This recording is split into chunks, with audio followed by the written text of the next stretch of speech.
April 11 என்ன நாள் தெரியுமா? National day of silence and national safe motherhood day. First national day of சைலன்ஸ்னா என்னன்னு நம்ம பார்ப்போம். இது ஏன் கொண்டாடப்படுதுன்னு தெரியுமா? பலரோட ஆதரவு மற்றும் எதிர்ப்பை பெற்றுட்டு இருக்கவங்க தான் எல்ஜிபிடி மட்டும் இல்லை, அவங்கள ஆதரவு அளிப்பவங்களுக்கு கூட நிறைய எதிர்ப்புகள் வருது. பிசிக்கலாகவும் சரி மென்டலாகவும் சரி அவங்க நிறைய விஷயங்களை எதிர்கொள்றாங்க. இந்த சமுதாயத்தில் நிறைய ஒதுக்கி வைக்கப்படுறாங்க. அவங்களோட குரல் அடைக்க வைக்கப்படுது. இது முதலா புரிய வைக்க மாணவர்கள் எடுத்த முயற்சி தான் சைலன்ஸ். வெர்ஜீனியா பல்கலைக்கழக மாணவர்கள் 1996 இந்த நாளை அறிமுகப்படுத்தினாங்க. இந்த நாள் முழுக்க நீங்க மௌனத்தை மேற்கொள்ளலாம்.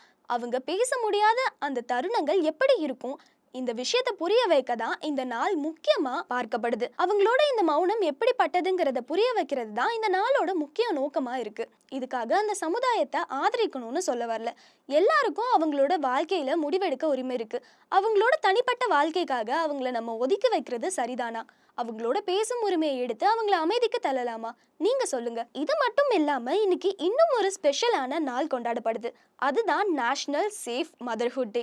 இந்த நாளோட முக்கியத்துவத்தை அனைவரும் தெரிஞ்சுக்கணும். தாய்மார்கள் அவங்க கர்ப்ப காலம் மற்றும் பிரசவித்த பின் சரியான சுகாதாரத்தை மேற்கொள்ளணும். இதனால தேவையற்ற உயிரிழப்பை நம்மளால தவிர்க்க முடியும். தாய்மார்கள் மட்டும் இல்லாம அவங்கள சுத்தி இருப்பவங்களுக்கும் இந்த விழிப்புணர்வு தேவை. பிரெக்னன்ட் டைம்ல பெண்களோட உணவு முறை, உடற்பயிற்சியில அதிக கவனம் தேவை. நோய்களை கண்டறிந்து சரியான சிகிச்சை பெற வேண்டும் போன்ற முக்கிய விஷயங்களை நினைவூட்டும் நாள் தான் இது.